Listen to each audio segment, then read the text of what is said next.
ஒரு முறை சிங்கம் கர்ஜிச்சதுன்னா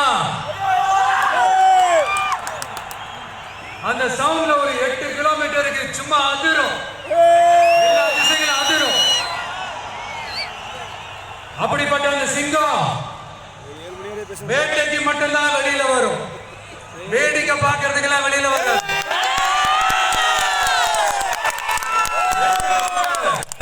உயிரோடு இருக்கிற மிருகங்களை தான் வேட்டையாடும். அதுலயும் பெரும்பாலும் தன்னை விட பெரிய சைஸ் உள்ள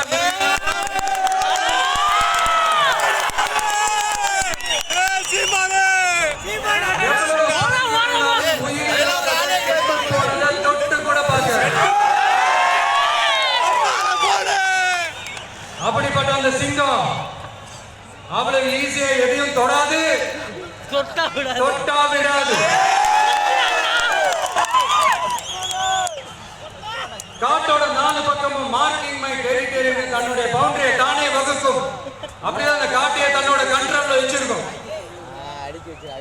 சிங்கத்துக்கு கூட்டத்தோட இருக்கிறதுக்கும் தெரியும், தனியா இருக்கிறதுக்கும் தெரியும். அப்படியே தனியா வரணும்னு நினைச்சாலும் அஞ்சாம அலட்டிக்காம சும்மா கெட்டா தனியா வந்து அத்தனை பேருக்கு தண்ணி காட்டும். எப்போ எதிரையும் தன்னோட தனித்தன்மையை இழக்கவே இழக்காது. Yes, a lion is always a lion.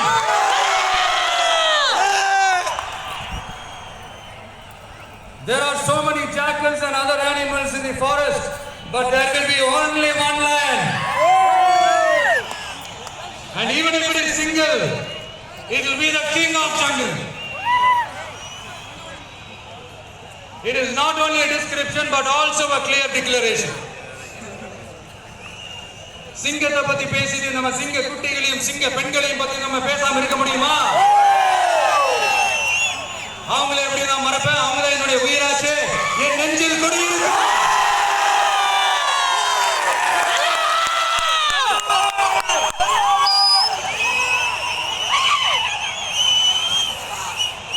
என்னுடைய தோழர்களுக்கும் தோழிகளுக்கும்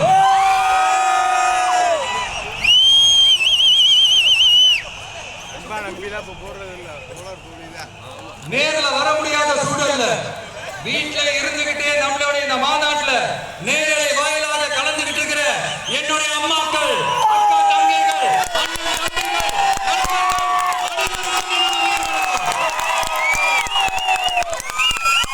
என்னோட உயிர் வணக்கம், என்னோட உயிர் வணக்கம்.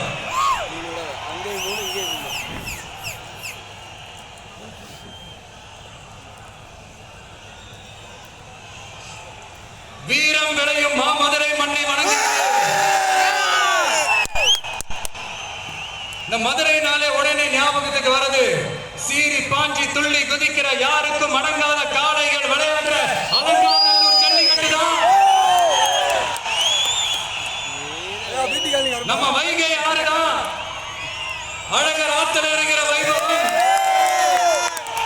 மதுரை மீனாட்சி அம்மன் இந்த மண்ணோட உண்மையான குணம், உணர்வு பூர்வமான மண் இது. அது மட்டும் இல்ல, இந்த மண்ணில் வாழ்ற மக்களும் அப்படித்தான் உணர்வு பூர்வமான ஆளுங்க. நான் இந்த மண்ணில் கால் எடுத்து வச்ச உடனே ஒரே ஒருத்தரை பத்தி தான் மனசுக்குள்ள ஓடிக்கிட்டே இருந்தது. அவர் யாருன்னு உங்களுக்கும் தெரிஞ்சிருக்கும். சினிமானாலும் சரி, அரசியல்னாலும் சரி, நமக்கு ரொம்ப ரொம்ப பிடிச்சது புரட்சி தலைவர் எம்ஜிஆர் அவர்கள் தான். அவரோட பழகிறதுக்கு எனக்கு வாய்ப்பு கிடைக்கல. ஆனா அவரை மாதிரியே குணம் கொண்டு என்னுடைய அண்ணன்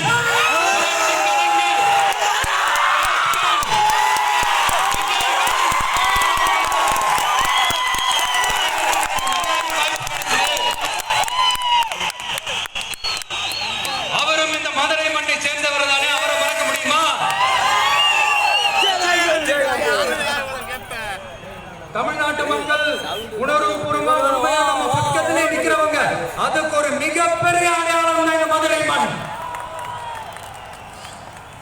நம்ம தமிழக வெற்றி கழகம் கையில் எடுத்திருக்கிற அரசியலும் அப்படித்தான். உண்மையான அரசியல், உணர்வுபூர்வமான அரசியல், நல்ல அரசியல், நல்லவங்களுக்கான அரசியல், நாட்டு மக்களுக்கான அரசியல், நல்லது மட்டுமே செய்கிற அரசியல்.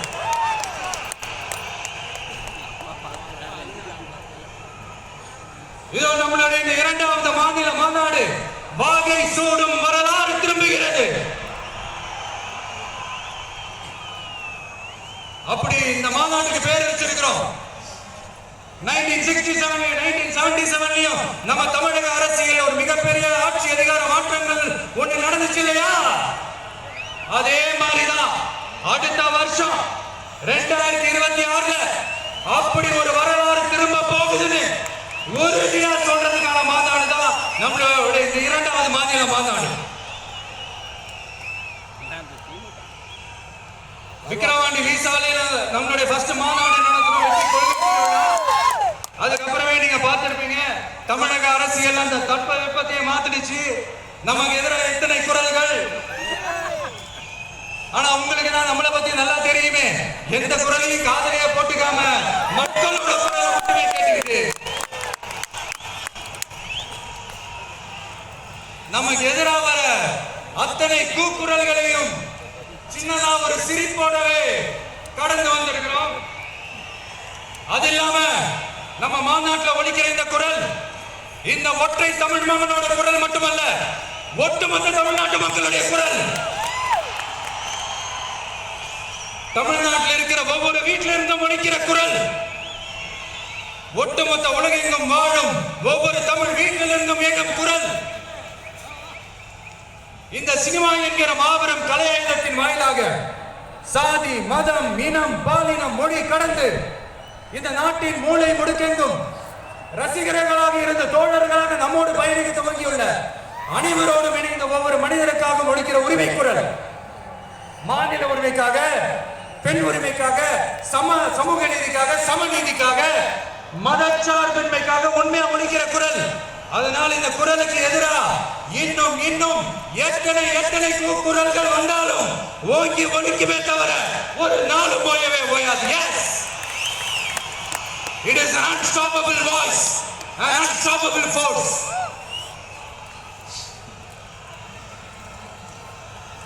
நம்ம அரசியலுக்கு வர்றதுக்கு முன்னாடி அட இவரெல்லாம் வர மாட்டாரியா, அவரே வரல, இவரே வரல, இவருங்க வர போறாரு. அப்புறம் நம்ம கட்சியினுடைய பேரை அறிவிச்சதுக்கு அப்புறம் பேரு தானே அறிவிச்சிருக்கிறாரு, மக்கள் கிட்ட பேரு வாங்கணும்ல, அதெல்லாம் முடியாதுன்னாங்க. அப்புறம் ரொம்ப முக்கியமா மாநாடுலாம் எவ்வளவு பெரிய விஷயம். அதெல்லாம் இவர் ஒத்தால எப்படி பண்ண முடியும்? சும்மா பக்கத்துல புசியானதை வச்சுக்கிட்டு மாநாடுல எப்படி நடத்தி காட்ட முடியும்? முடியாது. அப்புறம் மழை பெஞ்சு எல்லாத்தையும் எடுத்துரும். ஏன் கூட இருக்கிறவங்களே கூட தான் சொன்னாங்க. அதுக்கப்புறம் என்ன நடந்துச்சுன்னு உங்க எல்லாருக்குமே தெரியும். இப்ப புதுசா ஒண்ணு சொல்ல ஆரம்பிச்சிருக்கிறாங்க. அது என்னன்னா, ஆட்சியை பிடிக்கிறதெல்லாம் அவ்வளவு ஈஸி இல்லை இல்லையா? இப்ப அதெல்லாம் விட்டாங்க. இப்ப இங்க வந்துட்டாங்க. இவர் நேரா ஷூட்டிங்ல இருந்து வருவாரா, வந்து ஆட்சியை பிடிப்பாரா? அது எப்படி இவரால முடியும்? அவராலே முடியல, இவராலே முடியும்.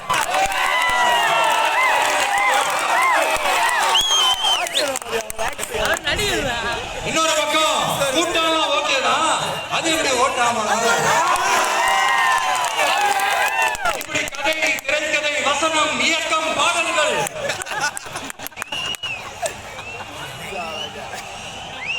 அதனால இந்த அரசியல் ஆய்வாளர்களுக்கு நான் சொல்றதெல்லாம் ஒண்ணுதான், நல்லா கேட்டுக்கங்க. இந்த விஜய் ஏதோ இந்த பல லட்சம் பேர் கூட்டத்துல மட்டுமே இருக்கிறாரு அப்படின்னு மட்டும் தப்பு கணக்க போட்டாதீங்க. ஏன்னா நம்மளுடைய இந்த கூட்டம் வெறும் ஓட்டம் மட்டும் இல்லைங்க. வரப்போற தேர்தலில் மக்கள் விரோத ஆட்சியாளர்களுக்கு நாம வைக்க போற வேட்டா, நம்மள கோட்டைக்கு அனுப்ப போற ரூட்டா இருக்க போது சீக்கிரமாவே தெரிஞ்சுப்பீங்க. ஏன்னா கோடிக்கணக்கானவங்களோட ஹார்ட்லயும் வீட்லயும் ஏற்கனவே ஆல்ரெடி உயிரா, உணர்வா, உறவா இருக்கிறோம். நம்மளுடைய கனெக்ட் எல்லாம் வெறும் மக்களோட மட்டும்தான். நாம யாரு அவங்களுக்கு தெரியும், அவங்க யாரு நமக்கு தெரியும். நாமளும் நம்ம மக்களை எப்படி இருக்கிறோம்னு எதிரிகளுக்கு நல்லாவே தெரியும். இருந்தாலும் இந்த விஜய் எதுக்குப்பா வந்திருக்கிறாரு? இவர் என்ன புதுசா என்ன திட்டலாம் சொல்லிட்டாரு அப்படின்னு வேற நிறைய கேள்விகள் இந்த சொல்றேன், தெரிஞ்சுக்கங்க. பெண்கள் மற்றும் வயசானவங்களோட பாதுகாப்புல தான் நம்ம பிரையாரிட்டியே.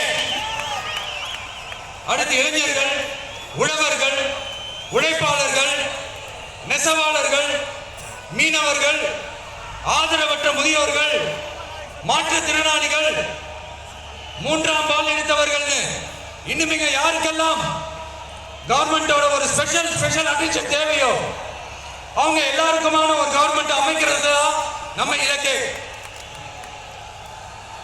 நான் ஏற்கனவே சொன்னதுதான் நான் திரும்பவும் சொல்றேன். நம்மளுடைய இந்த தமிழக வெற்றி கழகம் ஏதோ அரசியல் ஆதாயத்துக்காக தொடங்கப்பட்ட கட்சியெல்லாம் கிடையாதுங்க. கொள்கை கோட்பாடுகளோடு தந்தை பெரியார், பெருந்தலைவர் காமராஜர், அண்ணல் அம்பேத்கர், வீரமங்க வேலுநாச்சியார், மக்கள் சேவகர் அஞ்சலையம்மாள், நம்மளுடைய 5 கொள்கை தலைவர்களோட வழிகாட்டுதல்களோடு தொடங்கப்பட்ட கட்சி. நம்ம ஸ்டாண்ட்ல நாம எப்பவுமே ஸ்ட்ராங்கா தாங்க இருக்கிறோம். அதுல எந்த மாற்றத்துக்கோ எந்த சமரசத்துக்கோ துளி கூட இடமில்லை. நம்மளுடைய ஒரே கொள்கை எதிரி பாஜக தான்.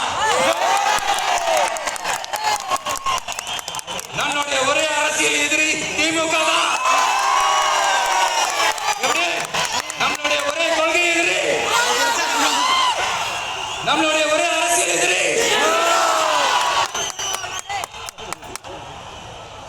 ஏதோ அண்டர் கிரவுண்ட் ஆதாயத்துக்காக டீல் போட்டுக்கிட்டு டீல் பேசிக்கிட்டு இந்த அலையன்ஸ் வச்சுக்கிட்டு இந்த ஊரை ஏமாத்துற கட்சி எல்லாம் நம்ம டிவிக்கே கிடையாதுங்க. யாருக்காகவும் எதுக்காகவும் எந்த பயமும் கிடையாது. மாபெரும் பெண்கள் சக்தி நம்மளோட இருக்கிறாங்க, மாபெரும் இளைஞர்கள் சக்தி நம்மளோட இருக்கிறாங்க, ஒட்டுமொத்த தமிழ்நாட்டு மக்களுடைய சக்தி நம்மளோட நிற்கிறாங்க. அப்படி இருக்கும்போது இந்தியாவில் இருக்கிற எல்லா ஸ்டேட்லயும் வாழ்ற நம்ம தமிழ் நெஞ்சங்கள் மட்டும் இல்ல, உலகம் பூரா 100க்கும் மேலான நாடுகள்ல வாழ்ற நம்ம தாய் தமிழ் உறவுகள் எல்லாருமே என்ன விஜய் தளபதி விஜய் இல்லனா விஜய் தளபதி இப்படி சொந்தம் கொண்டாடுற கோடிக்கணக்கானவங்களோட அன்பு மாசியம் நம்மளோட இருக்கும் போது, இவங்க எல்லாருமே நம்மளோட நிற்கும் போது எதுக்குங்க இந்த பாசிச பாஜகவோட நேரடி கூட்டணியோ இல்ல மறைமுக கூட்டணியோ உறவு வச்சுக்க? நாம என்ன உலகமாக ஊழல் கட்சி?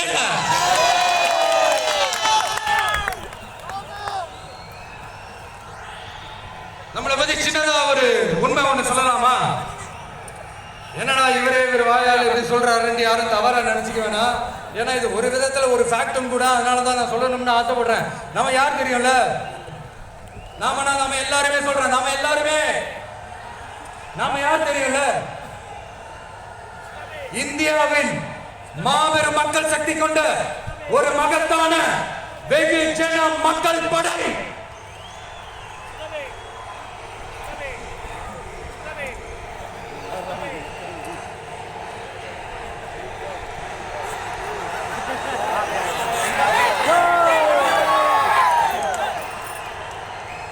அதனால நம்ம தலைமையில நாம் அமைக்க போற இந்த உண்மையான மக்களாட்சிக்கான அச்சாரமாக மாபெரும் மக்கள் சக்தியை அணியணியாக நம்மளோட திரண்டு நிக்கிறப்போ இந்த அடிமை கூட்டணியில சேர வேண்டிய அவசியம் நமக்கு இருக்குங்க.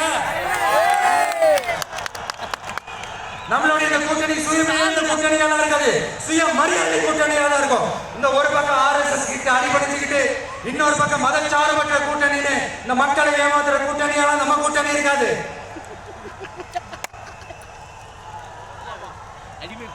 நான் இப்பவும் சொல்றேன், நம்மளை நம்பி வரவங்களுக்கு ஆட்சியிலும் அதிகாரத்திலும் உறுதியாக பங்களிப்பு செய்யப்படும். உடனே இந்த கேள்விகள் எல்லாம் வரும். அப்ப யாரு கூட்டணி, யாரு வரா, யாரு போறா, இந்த கேள்விகள் எல்லாம் வரும். இந்த கேள்விகளுக்கு ஒரே ஒரு பதில் தான், சஸ்பென்ஸ்ல சஞ்சாரம் செய்யுங்க. ஆனா ஒண்ணு, 2026 2 பேருக்கு நடுவுல தான் போட்டியே. ஒன்னு டிவிகே, இன்னொன்னு டிஎம்கே. இந்த போட்டி எப்படி இருக்க போதுன்னா, இந்த அலையன்ஸை வச்சு எப்படியாவது நம்ம தப்பிச்சிடலாம். என்ன இந்த அரத பழைய இந்த மேத்தமேட்டிக்ஸ் அரித்மெட்டிக்ஸ் இதெல்லாம் வச்சு எப்படியாவது நம்ம தப்பிச்சிடலாம் அப்படின்னு நினைக்கிறவங்களோட அந்த கனவு ஒரு நாளும் பயப்படாது. சரி, இப்ப நம்ம வேற ஒரு ஏரியாவுக்கு ஒன்று வருவோம். எதிர்காலம்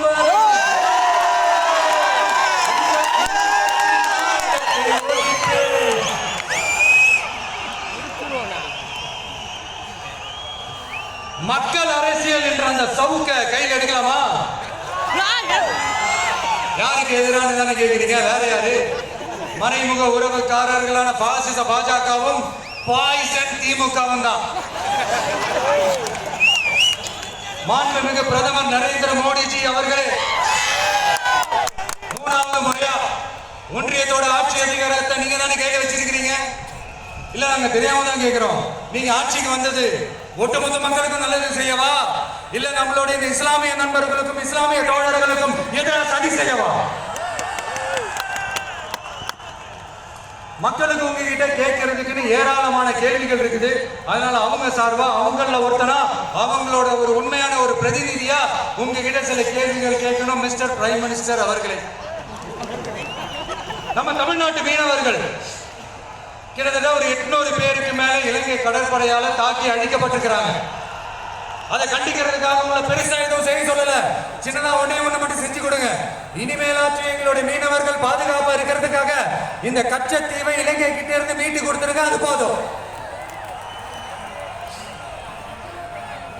உங்களுடைய இந்த முரட்டு பிடிவாதத்தால நீங்க நடத்துற இந்த நீட்டு தேர்வு, அதனால இங்க என்னென்ன நடக்குதுன்னு சொல்றதுக்கே மனசு வலிக்குது. அதனால அந்த நீட்டு தேர்வு தேவையில்லைன்னு அறிவிச்சிருங்க. அது போதும். செய்வீர்களா திரு நரேந்திரபாய் தாமோதர் மோடிஜி அவர்களே? எங்களுக்கு என்னென்ன தேவையோ என்னென்ன நல்லதோ அதெல்லாம் செய்ய மாட்டேங்கிறீங்க. ஆனா ஆட்சி அதிகாரத்தை மட்டும் கையில வச்சுக்கிட்டு மக்களை ஏமாத்த நேரடியாக ஒரு பாசிச பாஜக அடிமை கூட்டணி ஒண்ணு, அடுத்து உங்களுடைய இந்த மைனாரிட்டி ஆட்சியை ஓட்டுறதுக்காக மறைமுகமாக RSS அடிமை குடும்பம்னு இன்னொரு கூட்டணி. இப்படி மக்கள் சக்தியே இல்லாத இந்த ஊழல் கட்சிகளை மிரட்டி அடிப்படையை வச்சு 2029 வரைக்கும் சொகுசு பயணம் போயிடலாம்னு திட்டம் தீட்டி வச்சிருக்கீங்க. அதான் என்னது? ஒண்ணு மட்டும் சொல்றேன், தெரிஞ்சுக்கங்க. என்னதான் நீங்க இந்த நேரடி மறைமுக கூட்டணி குட்டிகரணம் போட்டாலும் தாமரை இலையில தண்ணியே ஒட்டாது. தமிழக மக்கள் வந்து எப்படி ஒட்டுவாங்க?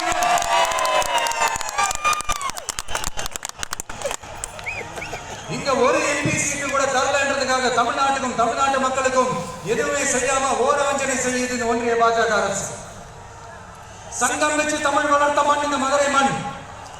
அதனால இங்க அந்த கீழடியில கிடைச்ச ஆதாரங்களை எல்லாம் மறைச்சிட்டு எங்க நாகரிகத்தையும் எங்க வரலாறையும் அழிக்கிறதுக்காக உள்ளடை வேலை செய்யாமல் நினைக்கிறீங்க.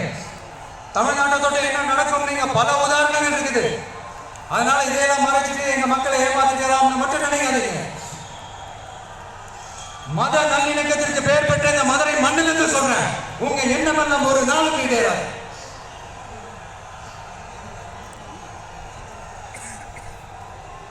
எம்ஜிஆர் யார் தெரியும்ல? அவர் மாஸ்னா என்னன்னு தெரியும்ல? அவர் உயிரோடு இருக்கிற வரைக்கும் அந்த சிஎம் சீட்டை பத்தி ஒருத்தராலையும் நினைச்சு கூட பார்க்க முடியல, கனவு கூட காண முடியல. எப்படியாவது அந்த சிஎம் சீட்டை என்கிட்ட கொடுத்துருங்க, என் நண்பர் எம்ஜிஆர் திரும்ப வந்ததுக்கு அப்புறம் நான் திருப்பி கொடுத்துறேன்னு தன்னோட எதிரியை கூட மக்கள் கிட்ட கெஞ்ச வச்சு எம்ஜிஆர் எப்படி கெஞ்ச வச்சு. அதனால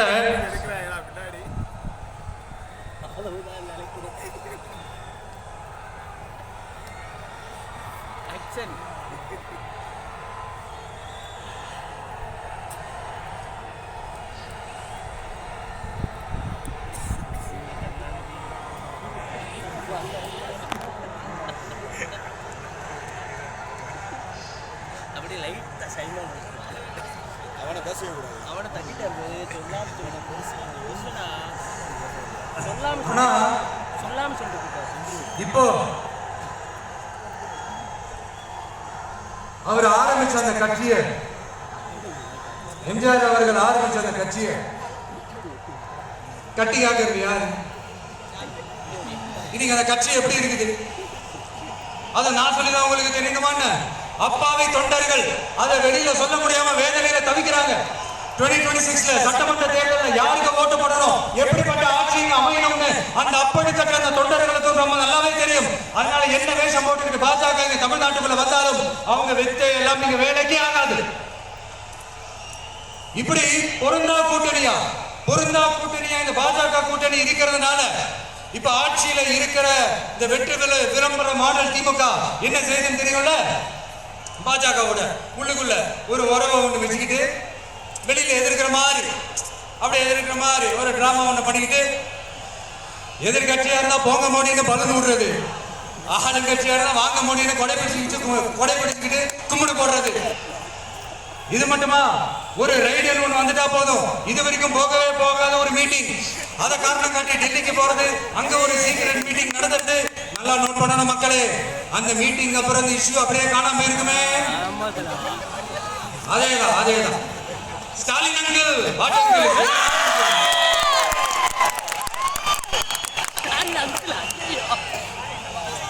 இப்படி தமிழ்நாட்டுல இப்ப நடக்கிற இந்த ஆட்சியினுடைய லட்சணத்தை பார்த்துக்கிட்டு நாம எப்படி சும்மா இருக்க முடியும்? ஒரு தவறு செய்தால், அதை திருத்தி செய்தால், அவர் கபட நாடக மு.க. ஸ்டாலின் அங்கிளாகவே இருந்தாலும் அங்கிள் உங்களுக்கு மனசாட்சின்னு ஒண்ணு இருந்துச்சுன்னா நாங்க கேட்கிற கேள்விகளுக்கு மட்டும் கொஞ்சம் பதில் சொல்லுங்க அங்கிள். நீங்க நடத்துற இந்த ஆட்சியில நேர்மை இருக்கா? நியாயம் இருக்கா? ஊழல் இல்லாம இருக்கா? சட்டம் ஒழுங்கு சரியா இருக்கா? பெண்களுக்கு பாதுகாப்பு இருக்கா? பொதுமக்களுக்கு பாதுகாப்பு இருக்கா? இயற்கை வளங்களுக்கு பாதுகாப்பு இருக்கா? சொல்லுங்க மை டியர் அங்கிள், சொல்லுங்க. டாஸ்மாக்ல மட்டுமே இது வரைக்கும் 1000 கோடிக்கு மேல ஊழல் சொல்றாங்க. அதுல மட்டுமா தப்பு நடக்குது? வேற எதுலதான் நடக்கல? உலகத்துல மிஸ்டர் கிளீன் ரெக்கார்ட்ஸ் எல்லாம் உங்களுக்கும் உங்க கூட இருக்கிறவங்களுக்கு மட்டும்தான் கொடுக்கணும். இதை பார்த்து வாயே இல்லாத ஊரு கூட வயிறு வலிக்க சிரிக்குது. பெண்களுக்கு 1000 ரூபாய் கொடுத்துட்டீங்கன்னா போதுமாங்கள்? அப்படியே மூடி மறைச்சிடலான்னு பாக்குறீங்களா? படிக்கிற இடத்துல, வேலைக்கு போற இடத்துல, வெளியில போற இடத்துலன்னு அவங்களுக்கு பாதுகாப்பே இல்லைன்னு ஒட்டுமொத்த பெண் பிள்ளைங்களும் பெண்களும் கதறாங்க. அந்த கதறல் சத்தம் ஏதாவது உங்க காதுல கேக்குதா அங்கிள்? இதுல வேற உங்க அப்பான்னு கூப்பிடுறாங்க வேற சொல்றீங்க.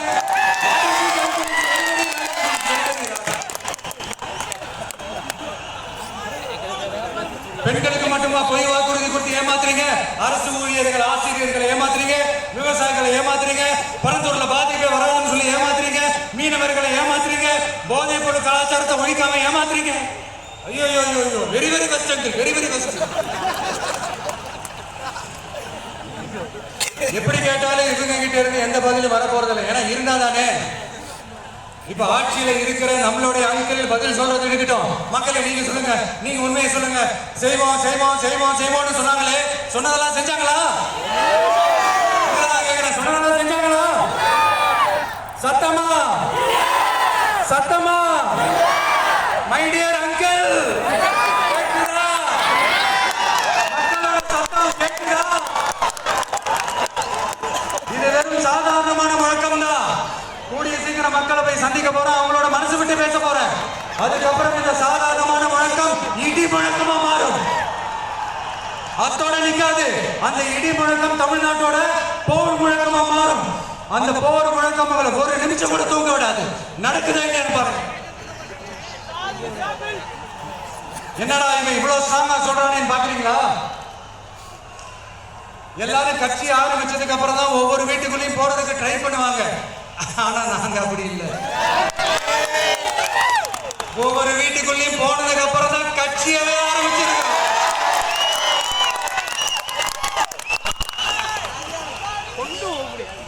அதனால ஒட்டுமொத்தமா எல்லாருமா சேர்ந்து இந்த திமுக ஆட்சிய, கபட நாடக திமுக ஆட்சிய 2026 தேர்தலில் வீட்டுக்கு அனுப்புறோம்.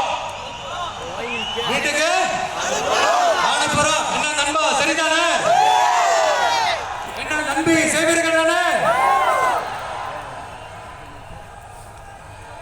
இப்போ உங்களுக்கு சின்னதா ஒரு சர்ப்ரைஸ். நம்ம கட்சியினுடைய வேட்பாளர் பட்டியலை கொஞ்சம் அறிவிக்க போறேன். மதுரை கிழக்கு வேட்பாளர் விஜய்.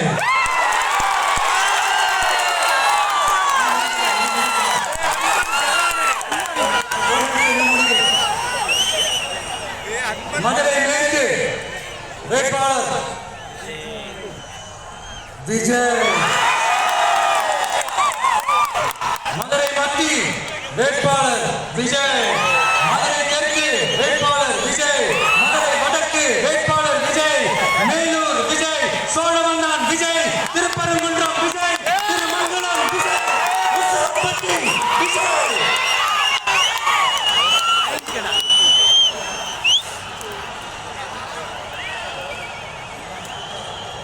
என்னடா எல்லா தொகுதியிலையும் ஒரே வேட்பாளர்னு பாக்குறீங்களா? 234 தொகுதியிலையும் இந்த விஜய் தான், அதாவது உங்க விஜய் தான் உங்க சின்னம். இன்னும் சிம்பிளா சொல்லணும்னா உங்க வீட்டுல இருக்கிற ஒருத்தர் தான் வேட்பாளரா நிக்க போறாங்க. அந்த வேட்பாளரும் நானும் வேறு வேறு இல்லை. நீங்க அவருக்கு ஓட்டு போட்டீங்கன்னா எனக்கு ஓட்டு போட்ட மாதிரி, இந்த முகத்துக்காக நீங்க ஓட்டு போட்டீங்கன்னா உங்க வீட்டுல இருக்கிற உங்களுடைய வேட்பாளர் ஜெயிச்ச மாதிரி. என்னடா இவர் ஏதோ ஓவரா சொல்றாருன்னு நினைக்க வேணாம். பிராக்டிக்கலா அப்படிதான் இருக்கும், அப்படிதான் இருக்கணும். நீங்களும் அப்படிதான் நினைப்பீங்கன்னு நான் நம்புறேன். ஏன்னா இது நம்மளை விட நம்ம எதிரிகளுக்கு இன்னும் நல்லாவே தெரியும். அதனால எல்லாம் இந்த அதிகார பலம் எல்லாத்தையும் தூக்கிட்டு வந்துருவாங்க.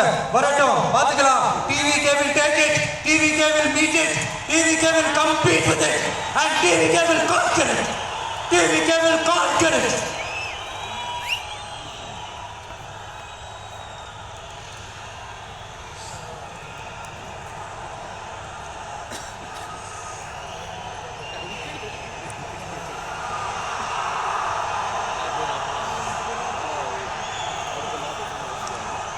இந்த நேரத்துல நம்ம மனசுல இருக்கிறத மக்கள் கிட்ட சொல்லி ஆகணும். தூத்துக்குடி ஸ்னோலினோட அம்மா என்ன அவங்களோட தம்பி, இன்னும் அவங்க பொண்ணுக்கு நான் தாய் மாமன்னு சொன்னாங்க. அந்த அக்காவோட குழந்தைக்கு மட்டும் இல்லைங்க, என்ன அண்ணனா தம்பியா நினைக்கிற தமிழ்நாட்டில் இருக்கிற என்னோட எல்லா சகோதரிகளின் குழந்தைகளுக்கும் நான் இன்னைக்கு மட்டும் இல்ல என்னைக்குமே ஒரு தாய் மாமனா தான் இருப்பேன். நீங்க எல்லாரும் என்னுடைய ரத்த உறவு, கூட பிறந்த பொறுப்பு. என் வீட்டு ரேஷன் கார்டுல வேணா உங்க பேர் இல்லாம இருக்கலாம், உங்க வீட்டு ரேஷன் கார்டுல வேணா என் பேர் இல்லாம இருக்கலாம். ஆனா நாம எல்லாரும் ஒண்ணுதான், உறவுதான். நமக்கு இடையே எந்த அரசியலும் உள்ள நுழையவே முடியாது. என்கிட்ட இருந்து உங்களையும் உங்ககிட்ட இருந்து என்னையும் எந்த சக்தியாலும் பிரிக்கவே முடியாது. அப்புறம் நான் ஒன்னும் இந்த மார்க்கெட் போனதுக்கு அப்புறம் ரிட்டையர் ஆனதுக்கு அப்புறம் அடைக்கலம் தேடி அரசியலுக்கு வரல, படைக்கலனோட வந்திருக்கிறோம். பவர்ஃபுல் ஃபோர்ஸோட, மாபெரும் படை வரிசையோட எல்லாத்துக்கும் தயாராகி தான் வந்திருக்கிறோம். இவ்வளவு தயாரா நம்ம அரசியலுக்கு வர்றதுக்கு ரொம்ப ரொம்ப முக்கிய காரணம் ஒண்ணு இருக்கு. அது என்ன தெரியுமா? நன்றி கடன், நன்றி கடன், நன்றி கடன்.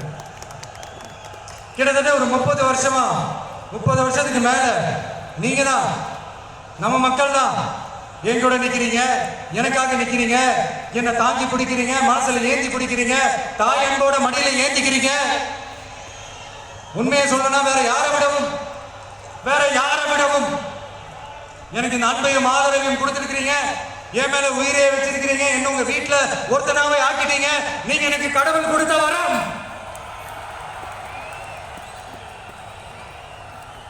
உலகம் பூரா நமக்காக நம்ம கூட நிக்கிற நம்ம மக்களை நான் எப்படி மறப்பேன்?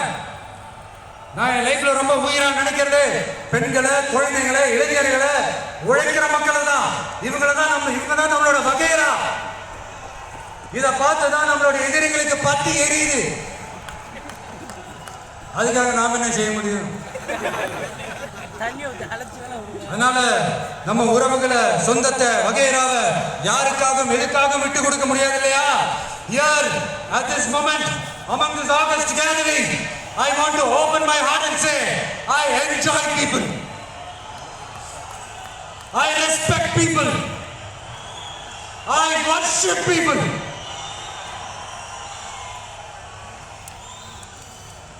சரிப்பா, இவ்வளவு செஞ்ச நம்ம மக்களுக்கு நன்றி கடனா உன்னால முழுமையா செலுத்த முடியுமான்னு கேட்டா சத்தியமா சொல்றேன், என்னால முடியாதுதான். இன்னும் எத்தனை ஜென்மம் எடுத்தாலும் அந்த நன்றி கடனை என்னால தீர்க்கவே முடியாது. அப்புறம் என்ன மானாவுக்குடா நீ வந்திருக்க தானே கேக்குறீங்க? மைண்ட் வாய்ஸ் வாழ்நாள் முழுக்க நம்ம மக்களுக்காக ஆதரவா துணையா நிக்கிறத தவிர, அவங்களுக்காக உழைக்கிறத தவிர எனக்கு வேற எந்த எண்ணமும் இல்லை. எனக்கு இப்ப வேற வேலையோ இல்லை. இனிமேல் இதுதான் என் வேலையே, என் கடன், இனி என் மக்களுக்கு பணி செய்து கிடைப்பது. இப்படியா ஹார்ட் டு ஹார்ட் யதார்த்தமா பேசிய பழகிட்டோம். இதுக்கு மேலே எனக்கு மக்களுக்கும் இடையே இருக்கிற அந்த உறவை பத்தி நான் பேச ஆரம்பிச்சேன்னா ஒரு மாதிரி எமோஷனல் ஆகிடுவேன். அப்புறம் அதை கண்ட்ரோல் பண்றது ரொம்ப கஷ்டம். அதனால என்ன மனசார நேசிக்கிற நம்ம மக்களுக்கு ஒன்னே ஒன்று சொல்றேன். இந்த விஜய் உங்க விஜய், உங்களுக்கான விஜய், உங்களுக்காக மட்டுமே இருக்கிற விஜய். உங்க கூட நிக்க, உங்களுக்காக நிக்க, உண்மையா நிக்க, உணர்வோட நிக்க, உறுதியா நிக்க, உங்க கூட பேச, உங்களுக்காக பேச, உண்மையா பேச, உணர்வோட பேச, உறுதியா பேச, உங்களுக்காக செய்ய உங்க விஜய் நான் வரேன்.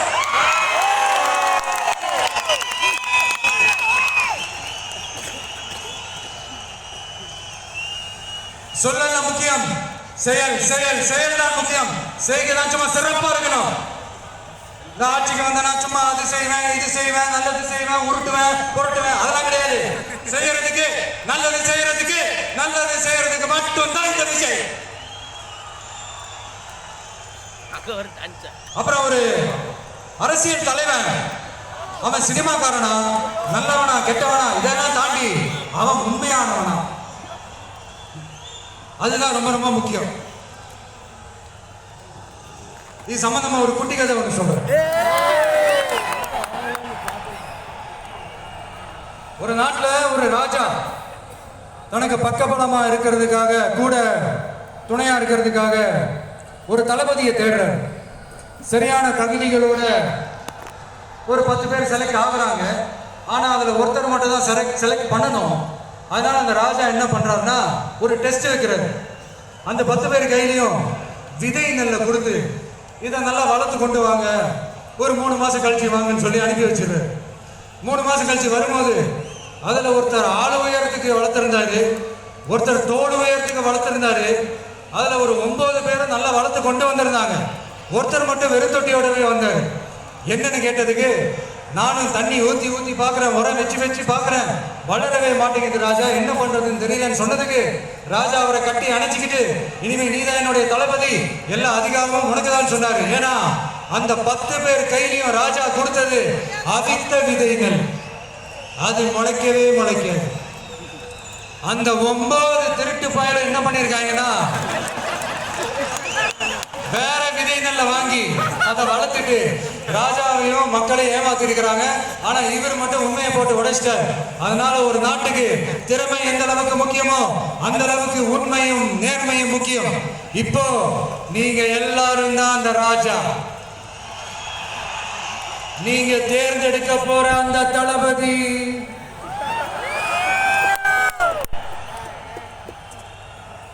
சும்மா சினிமாக்காரன். அம்பேத்கர் அவர்களை தோக்கடிச்சது சினிமாக்காரன் இல்ல, அரசியல்வாதி. காமராஜர் அவர்களை தோக்கடிச்சது இங்க விருதுநகர் பகுதியில் தோக்கடிச்சது சினிமாக்காரன் இல்ல, இன்னொரு அரசியல்வாதி. இன்னைக்கு நம்ம கூட வாழ்ந்துட்டு இருக்கிற நல்ல கண்ணாகியாவை தோக்கடிச்சது சினிமாக்காரன் இல்ல, அரசியல்வாதி. இப்படிப்பட்ட நல்ல நல்ல தலைவர்களை எதிர்த்து நின்று தோக்கடிக்கணும்னு அந்த எண்ணத்தை உருவாக்குனது சினிமாக்காரன் இல்ல, அரசியல்வாதி. அதனால எல்லா அரசியல்வாதியும் அறிவாளியும் கிடையாது, எல்லா சினிமாக்காரனும் முட்டாளும் கிடையாது. கான்பிடண்டா இருக்கு, நல்லதே நடக்கும், வெற்றி நிச்சயம். மீண்டும் சந்திக்கும் வரை நன்றி, வணக்கம்.